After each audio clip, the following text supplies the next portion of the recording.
ये आकाशवाणी गोरखपुर है। अब आप सुषमा श्रीवास्तव से क्षेत्रीय समाचार सुनिए।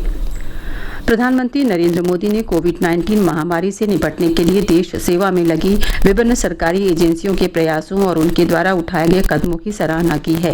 एक ट्वीट संदेश में श्री मोदी ने जरूरत के समय देश के लिए 24 घंटे काम करने वालों को देश का गौरव कहा है। उन्होंने कहा कि सरकार गतिशील, लघु और मध्यम व्यवसायों की मदद के लिए प्रतिबद्ध है और उन लोगों को हर संभव सहायता सुनिश्चित कर रही है जिन्हें इसकी आवश्यकता है। श्री मोदी ने कहा कि भारतीय रेलवे पर उन्हें गर्व है क्योंकि वह संकट के इस काल में लगातार लोगों की सहायता कर रहा है। प्रधानमंत्री ने कहा कि विश्व इस समय एकजुट होकर कोविड-19 से लड़ रहा है और मानवता इस महामारी पर जरूर विजय प्राप्त करेगी। मुख्यमंत्री योगी आदित्यनाथ ने कहा है कि शहरी और ग्रामीण क्षेत्रों में जिन पात्र जरूरतमंद व्यक्तियों को 1,000 रुपये के भरण पोषण भत्ते का लाभ नहीं मिला है, उन्हें जल्द से जल्द चिन्हित किया जाए। श्री योगी ने अभियान चलाकर शेष बचे निर्माण श्रमिकों, दिहाड़ी मजदूरों और निराश्रित व्यक्तियों को ये मदद उपलब्ध कराने के निर्देश दिए हैं। राज्य में अब तक विभिन्न श्रेणी के 23,70,000 श्रमिकों को 236 करोड़ 98 लाख रुपए की सहायता राशि दी जा चुकी है। प्रदेश में सभी माध्यमिक विद्यालयों में ऑनलाइन कक्षाएं 20 अप्रैल से शुरू होंगी। शिक्षा मंत्री डॉक्टर दिनेश शर्मा ने घोषणा की कि सभी उपलब्ध डिजिटल प्लेटफॉर्म और व्हाट्सएप समूहों का उपयोग करके कक्षाएं प्रतिदिन सुबह 8 बजे से दोपहर 2 बजे तक ऑनलाइन चलेंगी। इससे प्रदेश के 1 करोड़ 80 लाख स्कूली छात्रों को ऑनलाइन पढ़ाई करने का अवसर मिलेगा। हमारे संवाददाता ने बताया है कि मिशन प्रेरणा के तहत प्रदेश का शिक्षा विभाग दीक्षा ऐप के द्वारा छात्रों को ऑनलाइन शिक्षा देने और शिक्षकों की क्षमता बढ़ाने पर कार्य कर रहा है। उत्तर प्रदेश राज्य शिक्षा अनुसंधान और प्रशिक्षण परिषद और इसकी लखनऊ स्थित पाठ्य सामग्री तैयार करने वाली इकाई अब तक विभिन्न विषयों के पाठ्यक्रम के 3,000 से ज्यादा वीडियो उपलब्ध करा चुकी है, जो QR कोड के जरिए विद्यार्थियों के लिए उपलब्ध होंगे। मिशन प्रेरणा की ई पाठशाला के अंतर्गत कक्षा एवं विषय संबंधित संपूर्ण डिजिटल सामग्री अब radio, TV, mobile app, WhatsApp के जरिए बच्चों और उनके अभिभावकों तक पहुंचाई जाएगी।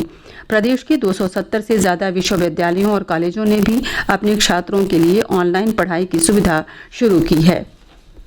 केंद्रीय कृषि मंत्री नरेंद्र सिंह तोमर ने पूर्णबंदी के दौरान खाद्यान्न और जल्द खराब होने वाली वस्तुओं के परिवहन की सुविधा के लिए कल किसान रथ मोबाइल ऐप की शुरुआत की।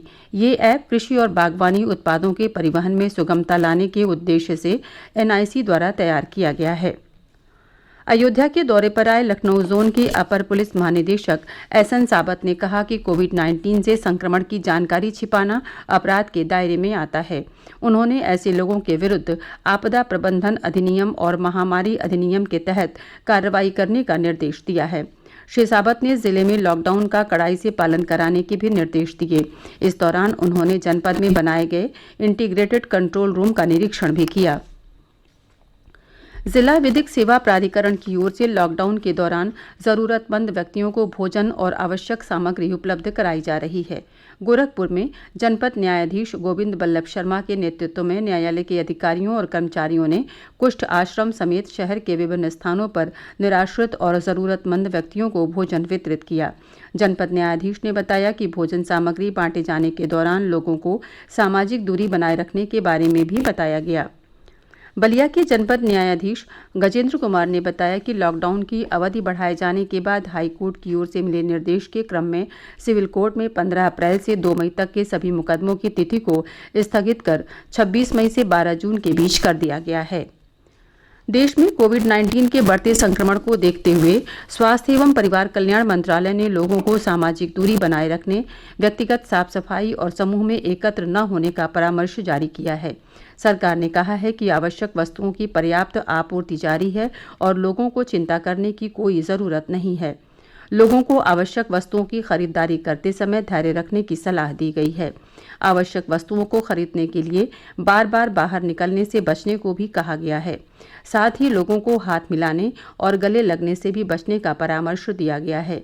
लोगों से कहा गया है कि वे बाजार, मेडिकल स्टोर और अस्पतालों में एक दूसरे से कम 1 मीटर की दूरी बनाए रखें। घर पर गैर जरूरी सामाजिक समारोह से बचने और मेहमानों को न बुलाने का भी परामर्श दिया गया है। लोगों को अपनी आंख, नाक और मुंह को छूने से बचने और लगातार हाथ साफ करते रहने को कहा गया है। अपने हाथों को दोनों तरफ से कम 20 सेकेंड तक साबुन पानी से धोने की भी सलाह दी गई है। खांसी या बुखार से पीड़ित व्यक्तियों को दूसरों के संपर्क में आने से बचने को कहा गया है। स्वास्थ्य मंत्रालय ने कोरोना वायरस के बारे में जानकारी के लिए टोल फ्री नंबर 1075 जारी किया है। प्रदेश सरकार ने भी हेल्पलाइन नंबर जारी किया है। ये नंबर है 1800-1805145। लोग मुख्यमंत्री हेल्पलाइन 1076 पर भी फ़ोन करके कोरोना से जुड़ी कोई भी जानकारी या समस्या साझा कर सकते हैं। इसके साथ ही क्षेत्रीय समाचारों का ये बुलेटिन समाप्त हुआ। नमस्कार।